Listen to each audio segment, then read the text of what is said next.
မာလဆက်ဖွင့်လာဗျာ မာလက်စို့ အဘအဲ့လိုအင်္ဂလုတ်လို့ပြောအမြဲတမ်းလွဲတယ်ဗျာအရင်သိခါကြလာပဲကြွားမှာ ဘာတွေစဉ်းစားနေရတော့ တော့သားကြောင့်တည့်ရသားနဲ့ရွာလေလေးရဲ့ဟိုမှာ ဟေးရွာလဲနေတယ်ဟာအတော်ပဲဒီကောင်မရှိတော့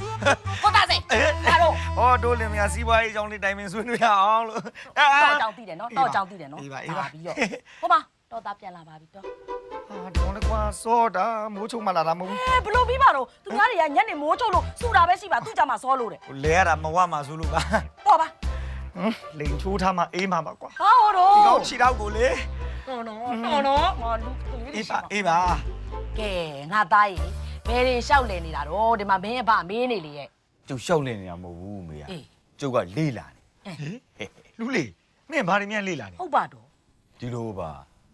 ကျုပ်ဟိုကောင်တန်လုံးတဲ့တောင် အင်း ဘာလို့ရင်ကောင်းမလဲလို့ကျုပ်စဉ်းစားနေတာ အမေ ကိုကျုပ်ဖြေရမယ်ဘာတော့ဒီလိုပါအခုဗျာမြို့မှာအရန်ကိုခက်စားနေတဲ့ဟို night club ဆိုလားဘာ club ဆိုလားဟိုကျုပ်အဲ့ဒါယူကျုပ်တို့ကြောင့်မဖွင့်ကျင်တာ night club အင်းဒီမောင်လူလေးကအဲ့ night club ဆိုတာဘာမုံဆိုင်လဲဩဘာလဲဗျာတော့ပြီ night club ဆိုတာမုံဆိုင်မဟုတ်ဘူးဗျာရဲ့ ဘာတော့ ဘာနားလဲအောင်ကျုပ်ဘယ်လိုရှင်းပြမလဲဗျာဘာမြင်မှုပါတယ်ဟို TV ထဲမှာဗျာဟိုလူတွေအများကြီးစုပြီးတော့ဟိုဝိုင်းပြီးကကြတာလေအဲ့ဒါကဝဲယုံယုံပြောတာ ကျုပ်ကဝဲလုံးနဲ့မပေါ် နေဦးဟိုကခတ်တလေးဗီဒီယိုတွေဘာတွေထဲမှာပါတာကွာဟိုကလူတွေအများကြီးစုပြီးတော့မီးတွေကိုမိတ်လိုက်လင်းလိုက်မိတ်လိုက်လင်းလိုက်နဲ့လူတွေစုကကြတဲ့ဥစ္စာကြီးပြောအဲ့ဒါပြောတာကျုပ်အဲ့အကဝဲယုံယုံကျုပ်ရွာမှာကျုပ်စောက်ချင်တာ လေးပါအောင်ကွယ်အဲ့မီးလုံးလေးတွေဖွင့်လိုက်ပိတ်လိုက်နေအဲ့ဒီကပွဲယုံကြီးအမေတို့ကြီးလက်ဒေသနေဟာမအပ်စားပါဘူးငါသားရဲ့မပြစ်နိုင်ပါဘူးလေ အမေရလည်းဗျာ မအပ်စားမအပ်စား ဟိုကျုပ်ကကျုပ်ရွာကိုဖွံ့ဖြိုးတိုးတက်အောင်လို့လုပ်နေတာ ဗါလေရွာဖွံ့ဖြိုးတိုးတက်မှာဟိုအမေနဲ့ဘာနေရမလို့ချင်းလို့ပြောနေရလားဟာ အဲ့လိုလိုလည်းမဟုတ်ပါတော့ငါသားရဲ့မင်းကလေ ထင်မလွဲပါနဲ့လူလေးဟာမင်းမေရပြောတယ်ဆိုတာလေတော့ကြာပြဿနာတွေဘာတွေဖြစ်ရန်တွေဘာတွေဖြစ်အဲ့လိုဖြစ်မှာဆိုစိတ်ပူအဲ့လိုမျိုးတွေမဖြစ်เสียပါဘူးဗျာဒီမှာအဲ့ဒီ night club ကိုသာကျုပ်တို့ဘက်အချမ်းမှာစောက်လိုက်ရင်ဗျာဟိုဘက်ချမ်းလူတွေလေကျုပ်တို့ဘက်ကိုအများကြီးရောက်လာမှာနော်အဲ့ဒီလိုသာဖြစ်ခဲ့ရင်အဘကြီးကျုပ်တို့ဘက်အချမ်းအင်အားအရန်ကိုကြီးမားသွားပြီနော်ဗျာ ကိုသားစေ အေး ကျမသိပြီကျမကလည်းလုပ်ငန်းတွေထပ်ပြီးတော့ချဲ့ကျင်တာနဲ့ဟိုဘက်ကအကောင့်တွေဒီဘက်ကိုအင်အားများလာမယ်နဲ့ကျုပ်ကတော့သဘောတူချင်နေပြီတော့ကျုပ်သားရဆန်တော့ စီးပွားရေးချဲ့တာမချဲ့တာအောင်မြင်တာမအောင်မြင်တာနောက်ထားကွာလောလောဆယ်ဟိုကောင်တွေတာမယ်ဆိုတဲ့တစ်ချက်နဲ့တည်းငါတော့သဘောကျနေ အေးကိုသားစေလုံးလိုက်တော့ ရပါမင်းအိုက်ကပွဲယုံရင်စောက်လိုက်ရင်ဟိုကောင်တွေတာမှာသိကြလား ဟောဘာရဲ့တေးကြတာဗောဘာရဲ့ ဟာသေကြလို့ကတော့အဘကုန်ကျင်တော့ကိုငွေထုတ်ပေးမယ်လူလေးစော်စမ်းကွာစော်ပြစမ်း ဘာ အေး ကျုပ်စော်ပြီး စော် တော့ စမ်းကွာ တာပြီ ဘာပြောတယ်ဟိုအမျိုးရုပ်သားစိန်တို့သားဖာ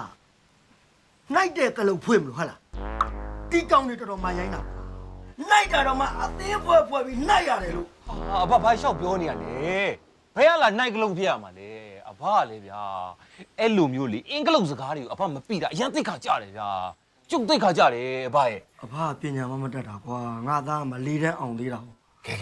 ကျုပ်ပြောပြမယ်အဲ့ဟာနိုင်ကလုံးမဟုတ်ဘူးနိုင်ကလစ်လို့ခေါ်တယ်နိုင်ကလစ် နိုင်ကလေးဒီသမောအဲ့မင်းပြောတဲ့ကလေးကြီးဆိုတာဘာလုပ်တာတော့ဟာ ဟောဗျာရဲ့အဲ့နိုင်ကလစ်ဆိုတာမြို့မှာလူတွေညဆိုသွားကတဲ့နေရာ အဲ့ဒါအငိမ့်လို့ခေါ်တယ်သားရဲ့ ဟောအငိမ့်မဟုတ်ပါဘူးဗျာရဲ့ မင်းမညဘက်ကတော့ဆိုညဘက်ကတော့အငိမ့်မောဟာ ဟောအငိမ့်ကျုပ်လည်းကြည့်ဘူးတာပေါ့ဗျာရဲ့အဲ့လိုမျိုးမဟုတ်ဘူးမြို့ကလူတွေသွားကဗျာအဲ့ထဲမှာလေမီးအောင်စုံလေးတွေအရင်ပြောက်ကောင်းတာ နက်ကနာပွဲများဖြစ်နေမလား အာနကနာဘွေကညဘက်ကမလားတော့ ဟောတခါတလေကပါတယ်ဟာ အဲချားရစမှာတော့ဟိုတာကဘာလုပ်ချင်တာလဲအဲ့ဒီမှာသွားကကြင်တာ အမေကလည်းဒီကောင်တွေဖွင့်တဲ့နေရာကျုပ်ကသွားကကြလားဗျဒီကောင်တွေကသူတို့ဘက်ချမ်းမှာအဲ့ဒီ night club ကြီးဖွင့်လိုက်တဲ့အချိန်မှာကျုပ်တို့ဘက်ချမ်းလူတွေပါအဲ့ဘက်ကိုရောက်ကုန်တာကြာရင်ဒီကောင်တွေအင်အားကြီးထွက်လာမယ်နော် ဟာအဲ့ဒီလိုအဖြစ်ခံလို့ပဲရမလဲအဲ့တော့ငါသားဘာလုပ်ချင်လို့ ကျုပ်ကလည်းကျုပ်တို့ဘက်အချမ်းမှာမာလဆက်ဖွင့်လာရ မာလက်စို့ အဘအဲ့လိုအင်္ဂလုတ်လို့ပြောအမြဲတမ်းလွဲတယ်ဗျာအရင်သိခါကြလာပဲကြွားမှာဒီမှာမာလဆုတ်မဟုတ်ဘူးမာလဆက် မာလက်ဆက် မာ မာ လက်ဆက် လက်ဆက် မာလဆက် မာလက်ဆက် လည်းပြော မာလက်ဆက်မာလက်ဆက် အဲ့ဒါဖွင့်မှာဆိုပါဟာဟာ အဲ့ဒီမင်းပြောတဲ့အဲ့မာလက်ဆက်ဆိုတာကြီးရောဘာလုပ်တဲ့ဟာကြီးလဲ ဘာရဲ့မာလဆက်ဆိုတာမြို့ကလူတွေညောင်းရဲ့အနှိတ်ခံတဲ့နေရာ နှိတ်ခံတဲ့နေရအဲ့ဒါဆိုဘလူတွေကနှိတ်မှာတော့ ဩမိမလဲကွာကိုသားသမီးလောက်တဲ့လောက်ပဲတို့မိဘနှစ်ပါးနှိပ်ပေးရမှာပေါ့ဟာ ဩဘာလို့အမေကိုနှိပ်လို့ဘယ်သူကလာနှိပ်မှာတော့ဗျမိန်းကလေးနှိပ်ရမှာပေါ့ မင်းကလေးဘယ်ကမင်းကလေး ရွာသူတွေရှိတယ်လေ တားရဲ့ရွာသူတွေကကိုထမင်းကိုစားပြီးအလကားဘလူလာနှိမ်မှာတော့ အမေကဝေးပြန်ပြီဗျာအဖတို့အမေတို့ကဒါပိုးတယ်လေပတ်စံပြေးခိုင်းအကုန်လာမှာပေါ့ဗျာသူတို့ကဆိုနေဘူးကျဲထဲမှာကောက်ဆက်ရအောင်ပြင်မှန်းသေးတယ်ဒီမှာအေးစိမ့်နှိပ်နေုံပဲအဲ့ဒါမှကျုပ်ဖွင့်တဲ့မန္တဆက်ကြီးဟာကောင်မလေးနှိပ်တယ်ဆိုရင်ဟိုဘက်ကလူတွေကကျုပ်တို့ဘက်ရောက်လာမယ်ကျုပ်တို့အင်အားကြီးပြီ ဟုတ်တယ် သဘောပေါက်ငါသားလေးကအနှိပ်ယုံဖွင့်ကျင်တာ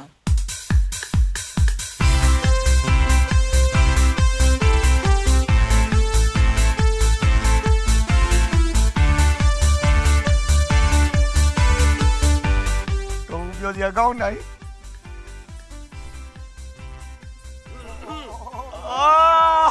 ဒီတော့မောင်တို့ပါလားဘယ်လဲလာကြတော့ အေးဗျာညာကြီးမိုးချုံမှာရွာထဲမှာအတန်နေကြားနေလို့ဘယ်ကအတန်လဲဆိုပြီးထွက်ပြီးကျုပ်တို့လူကြီးတွေအကုန်စုပြီးကြည်တာခမည်းစီကအတန်နေဖြစ်နေတယ်ဗျာ ဟုတ်ပါဒိုးစီယာဟဲ့ ဟုတ်တယ်ကိုကြီးသားစင်ရရွာထဲမှာအတန်နေတော့စူးညံနေတာညာကြီးမိုးချုပ်ကြော်မှာတပည့်စူးညံနေလို့ဘာလဲဆိုထွက်လာတာနေဟုတ်လောက်တော့အတန်နေစူးညံနေအောင်အထဲမှာဘာတွေလုပ်နေကြ ဘာရဲ့မဟုတ်ပါဘူးကွာရွာတွေကကလေးတွေဟိုအထဲမှာပြောပြောပါနဲ့တော့သူကကြခုံကြပေါ့ပြောကြပါကြပြောစရာကြီး ဟောဒါနဲ့ဟိုဘာကိစ္စများရှိလို့ပါလဲရှင် ကြီးတို့အလုပ်ဟာငါတို့ကြေးရွာနဲ့တင့်တော်ကြီးမတော်ကြီးစစ်စစ်မယ် ဟုတ်တယ်ကိုရင်တန်းလာရဲ့စစ်ဆေးပါတော့စစ်ဆေးကျုပ်တို့မဟုတ်တာဘာမှမလုပ်ပါဘူး ဟုတ်ပါပြီပြော ဘယ်ကြီးသဘာဆိုဝင်ကြပါအမလေးဘာမှလုပ်တာမှမဟုတ်ဘူးဝင်ကြည့်စမ်းပါဗျာ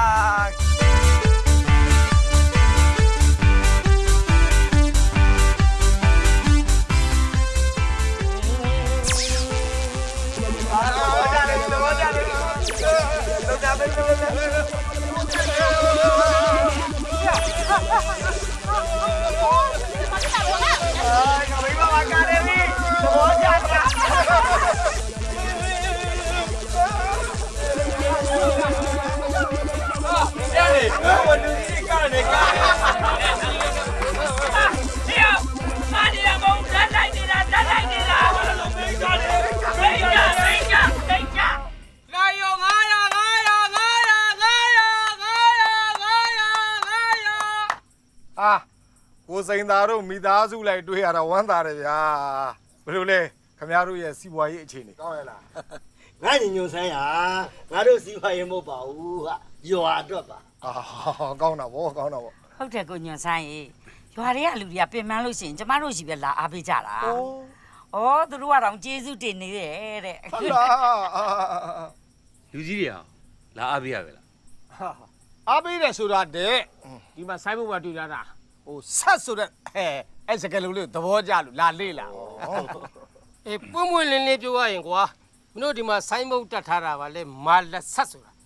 အဲ့ဒါဟာဘလူဟာမျိုးလေ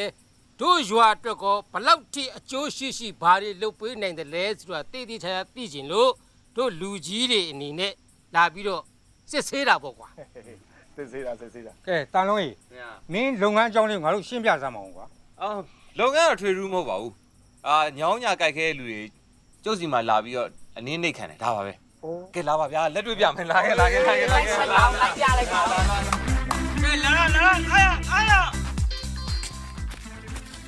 အာဒါလေးကတော့ရိုးရိုးအနှိတ်ခံလို့ခေါ်တာဗျာ ရိုးရိုးအနေက ဟုတ်ကဲ့ ရိုးရိုးဆိုတဲ့အဓိပ္ပာယ်က အာရိုးရိုးဆိုတဲ့အထိပ္ပယ်ကတော့ဗျာဟိုရွာထဲမှာကျမ်းမာရေးကအနည်းနှိတ်ခံနေတယ်ဒါပေမဲ့ငွေကြီးမပြည့်စုံဘူးအဲ့လိုလူတွေအတွက်ကျွန်တော်ကဖန်တီးပေးထားတာဟိုရိုးရိုးဆိုတဲ့အတိုင်းပဲအဆောင်ရောင်တော့အများကြီးပေးလို့မရဘူးပေါ့ဒါသူဈေးနဲ့သူဆိုတော့ကျွန်တော်ဖြာချမ်းလေးပဲခင်းပေးထားတယ်ဒါပေမဲ့ဒီဟာကြီးပဲမဟုတ်ပါဘူးဒီတဲ့အဆင့်မြင့်ပြီးတော့ဈေးနည်းနည်းပိုပေးရတဲ့အခန်းမျိုးလည်းရှိပါတယ် ဟလာရှိသေးလား ဟာကြောက်ပါဗျာကြောက်ပါ ဒီလာပါဗော ဒါပါပဲ ဒါကြတော့ ရှယ်ကန် ဒါရှေ့ ရှယ်ကန်ဟိုဘက်ခန်းနဲ့ဆိုင်ဈေးနည်းနည်းလေးပုံများပါတယ်ဒါပေမဲ့သူ့ရဲ့အဆောင်ရောင်ကတော့ဖြာချမ်းလေးပုံမှာကျွန်တော်ကဂွန်းကက်လေးခင်းပေးထားရလို့ကြောင့်နည်းနည်းတောက်တောက်တာပိုရှိသွားပါဗျာ ဒီကတက်ဆိုင်နည်းနည်းလေးကောင်းသွား ကောင်းရတာဗောနေလို့ထိုင်လည်းပိုကောင်းပါဒါပေမဲ့ဒီထက်ပိုပြီးတော့အဆင့်မြင့်တဲ့ဈေးနည်းနည်းပိုကြီးတဲ့အခန်းလေးရှိပါတယ် အရှိသေးလား ရှိတယ်ဒီဘက်မှာ အပြည့်လာပဲလားကြည့်ပဲကြည့်လား ကြည့်ရပါဗောခန်းနေများသား လုံးလုံး ဒါကတော့ စူပါရှင် မှန်ပါတယ်ဗျာ အဲ့ဒါ တရားစူပါရှယ်ဆိုတာကကျွန်တော်ကကြတော့ဒါကကြတော့လုံးဝတတော်သက်တာဖြစ်သွားပြီအေးစစ်စစ်နားယူပြီးတော့တတော်သက်တာဖြစ်အောင်ကျွန်တော်ကဒီမှာဒါမြို့ကနေပြီးတော့စပါကလင်မွေရစပါကလင်မွေရစပါကလင်မွေရ တာလုံးကြီး စပါကလင်မွေရ မင်းနေရာကြီးကလေဟုတ်လားပိတ်ပြီးတော့လည်းခင်းထားတယ်ကွာ ဟုတ်ကဲ့ တော့ဒီတိုင်ကြီးကလည်းစိုက်ထားတယ်ဆိုတော့မသာစင်ကြီးနဲ့များတူးနေသလား လူကြီးကလည်းဗျာဘယ်နဲ့မစားစင်ရမှာလဲဒီကလူကြီးတို့ကခက်အမြင်မရှိသေးလို့ပါဒါမြို့မှာလည်းဒီတိုင်းပဲလို့ပြောကြတယ်ဗျ မြို့မှာလည်းရှိတယ်ပေါ့ ရှိတာဗောမြို့မှာအများကြီးပဲတဲ့ ဟောဒီသမောင်ကွာတန်လုံး ခင်ဗျာ အေးဒါကတော့မင်းတို့မိသားစုရဲ့စီးပွားရေးပေါ့ကွာ ဟုတ်ကဲ့ ဟောမင်းရဲ့လုပ်ငန်းကတို့ကြေးလက်အနေထားနဲ့ကြတော့မသိတော်ဘူးများဖြစ်နေမလားလို့ လူကြီးရဲ့လူကြီးတို့ကဟိုကျေးလက်ဟိုရိုးရဒလေးအတိုင်းပဲနေဘူးတာဟိုအဲ့တော့အမြင်ကျယ်ဖို့လိုတယ်ဗျအဓိကလေမြို့မှာဆိုလို့ရှိရင်ဒီလိုအနေခန်းတွေကမို့လို့ပေါက်နေတာတဲ့ဟာမြို့ကလူတွေကဒီလိုအနေခန်းတွေသွားကြတာလေဗျာအဲနောက်ပြီးတော့ကျွန်တော်ကလည်းကျွန်တော်တက်နိုင်တဲ့အင်အားလေးနဲ့ကျုပ်ရဲ့ကြေးရွာကိုဖွံ့ဖြိုးစေချင်တာနောက်ပြီးတော့အနှိမ့်ခံတယ်ဆိုတာလည်းဟိုအပျော်လုပ်တဲ့ကိစ္စမဟုတ်ဘူးကျမ်းမာရေးအတွက်လုပ်ကြရတာဟိုကြေးလက်ကျမ်းမာရေးနဲ့လည်းအထောက်ပြုပါတယ်လူကြီးက အဲ့ဒီလိုတော့လေဟုတ်သားဟာ အေးဟုတ်တယ်နော်အေး ဟုတ်ပါဟုတ်ပါ ဟုတ်ကဲ့ခဏလေးဟိုမီးအေးနဲ့ဟိုမီးတော့ခဏလောင်း မီးတို့ လာ ဟောနေသမအောင်မီးနဲ့မီးတို့ကဘာလုပ်ပါတော့သူတို့တွေက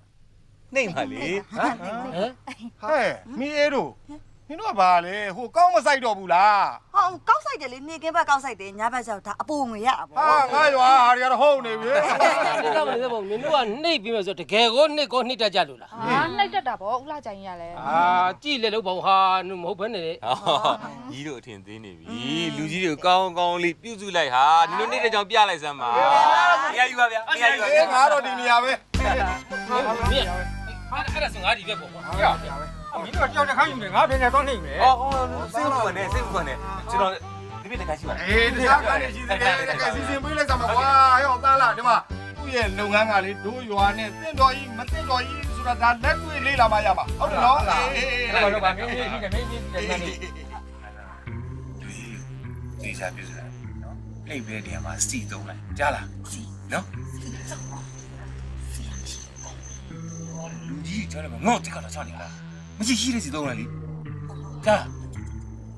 ကျွန်ကြောက်ပါဗျာဟုတ်ကဲ့ဟုတ်ကဲ့ ပါပါမင်းကြားတာဘူးလေနော် ဟဲ့ဟိုလေမာလာဆဆိုတဲ့ဆက်မယ်လေ စီမမရှိဘယ်စီနဲ့လင်းရမှာလဲ အော်ဟဲ့အနောက်မှာတော့စီပုံးတုံးတွေ့ဘာစီလဲတော့မသိဘူးရှိရစီနဲ့လိမ့်ပြလိုက်တာတော့ဟိုလုံးပြုတ်နေအဲ့ဆိုရင်တော့စီတော့လေ ငါကြတော့လေ ဟုတ်လာမယ် မာလာဆက်မယ်လေ ဟုတ်ခဏလေးလာမယ်နော် ဒီလိုဘယ်လိုလာမှာလို့ဟာ လာမယ်ဦးခဏလေးလာမယ်နော်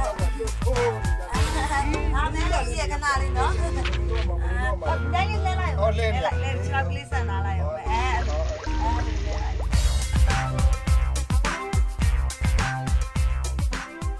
ဒီကျလက်ရ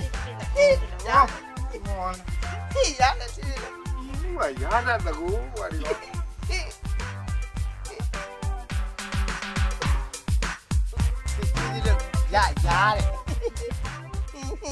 ဟဲ့မီးနင်းစီကဘာစီတော့နန်းတာ